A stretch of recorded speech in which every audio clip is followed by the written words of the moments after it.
I know y'all heard about this. Where's the protests? Where's the looting? Where's the outrage? You know, this is starting to seem a little hypocritical. Just thought I should share.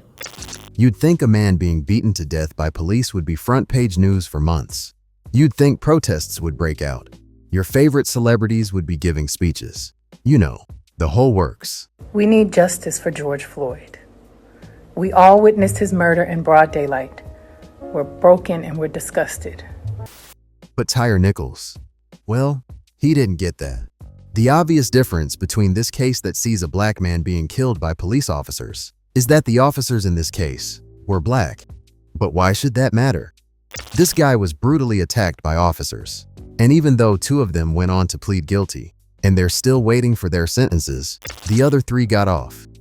At the end of the day, another black life was lost. And what's funny is, unlike a lot of black men who meet their fate at the hands of jumpy cops, as far as we know, or at least I know, this dude doesn't have a criminal history at all, which makes this story even sadder. So let me get this straight. These guys essentially beat Tyre Nichols to death. Like, I'm literally right now watching them. 1 cop is standing him up, or 2 cops are standing him up, and the other is socking him in the head. I've seen one of these cops kick him in the head. They were using like a nightstick on him. I mean, he died from blunt force trauma to the head, and we just watched these guys quite literally beat him in the head. And they've been acquitted of all state charges. This is the uncomfortable truth. If these cops were white, the Western world would be on fire right now. But since this was technically a black-on-black crime, the streets are quiet, and people don't seem to care all that much about it. I don't see BLM marching in the streets. I don't see Democratic politicians outraged by it or even talking about it. And I don't see Black Americans out in the streets marching, saying the system's messed up, saying this is wrong, nothing. Or I should say minimal. I've seen some people complain about it. Chris Rock was 100% right when he did his Selective Outrage show, because it's like people just pick and choose the causes they want to fight for. I mean, you have the whole Black Lives Matter movement, but where is everybody now? Is it because the cops who did this shit are black, so it doesn't feed into the narrative that it's always white cops killing black men? They were just acquitted of all state charges, and it's virtually silent.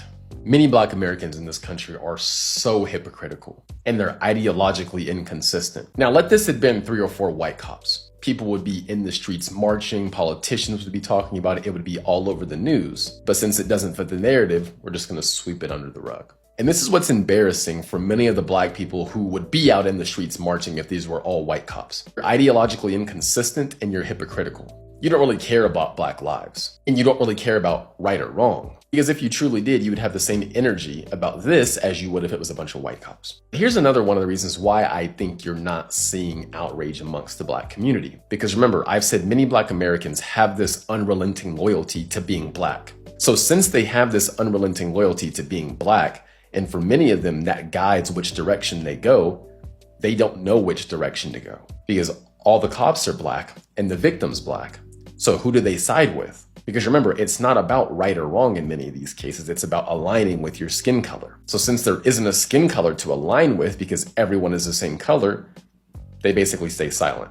And this is why I say having an unrelenting loyalty to being black is an absolute problem. Because it blinds you from seeing right or wrong and it stops you from actually calling that out. He's right.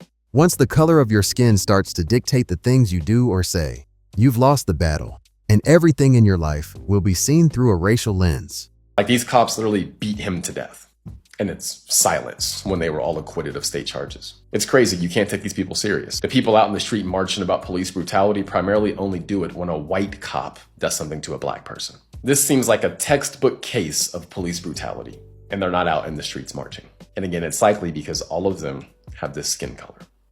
It's a problem. The troubles of this whole thing don't end here though, because back in 2023, an attorney shared her views on this case. And years later, we kind of get to see how right she was. Let's talk about why the charges, the officers in the Tyre Nichols case is so important. I'm an attorney, and this is from my perspective. So I posted another video asking, have the officers been overcharged? It's gotten lots of views, lots of comments, and a lot of people are saying they are undercharged. They should have been charged more. And the question I posted in the other video was prompted because I was speaking to a law enforcement officer who is in Memphis, although he does not work for the Memphis Police Department, but he is a law enforcement officer in Memphis, Tennessee. And when he watched the video, he said to me he thought the officers had been overcharged and they're charged with second-degree murder. Everyone saw the footage, which I'm obviously not going to post here, but we all felt and saw the violence. But I guess at the end of the day, when it comes to cops and their accountability, none of that really matters. And let's talk about the history of officers being charged. So I did a little research, and historically from 2005, in one study, only 140 officers were charged with murder or manslaughter. 2005, and I think it was up to 2021, only 140 officers charged with murder. So let that sink in. Of the 140 officers who were charged with murder, only 7 were convicted of murder from 2005. So, from her perspective, and the perspective of that other cop she spoke to, it makes sense as to why they'd think they were being overcharged. I mean, with a conviction rate that low, they were already shooting for the stars. It's clear that this isn't just a bug in the system. It is the system. And cops have layers of protection that wouldn't be afforded to a regular citizen. That is what I think it said. It was 5% of all the people who were charged were actually convicted of murder. And that's because it's very difficult to convict police officers. People tend to give police officers the benefit of the doubt. And the standard is whether their behavior was objectively reasonable. Did they fear for their lives?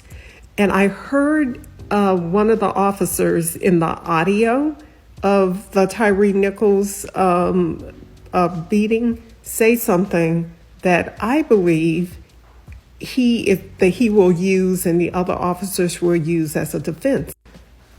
What I heard the officer say is that he was reaching for a gun. And she was right on the money. The defense did in fact try to use that. And in fact, it was this guy who shouted out, "Let go of my gun," during the struggle, but later on admitted that he didn't actually see Nichols attempt to grab his weapon and only felt pressure on his belt, and that Nichols wasn't trying to take his gun. Now, I haven't seen the video since this whole thing broke out, and to be honest with you, I don't plan on watching it again. But even if he did go for his weapon, if you were able to subdue him so he couldn't move or make any more attempts, there'd be no need for the kind of beating I remember them giving that man to continue. If he actually reached for the weapon and he was shot down before anyone could intervene, that's one thing. But if dude's already on the floor and handcuffed, why do you need to continue beating him?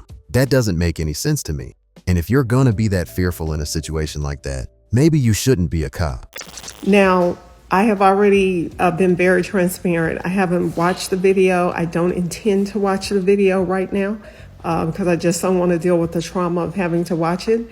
But that statement indicates the type of defense that these officers are going to be trying to mount, that they were afraid, that they thought he had a gun. Now, I understand very clearly that the video does not show that. It doesn't show him resisting. It doesn't show him reaching for a gun, none of that. But that's going to be their defense.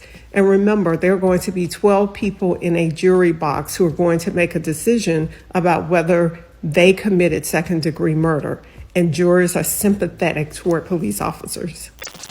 We've spent decades training people to see cops as heroes. It's in all the TV shows and movies we watch. The cops are always the ones doing the protecting. Very rarely are they the ones causing the damage. Still, it's wild to me that you could see footage like that and not find these cops guilty.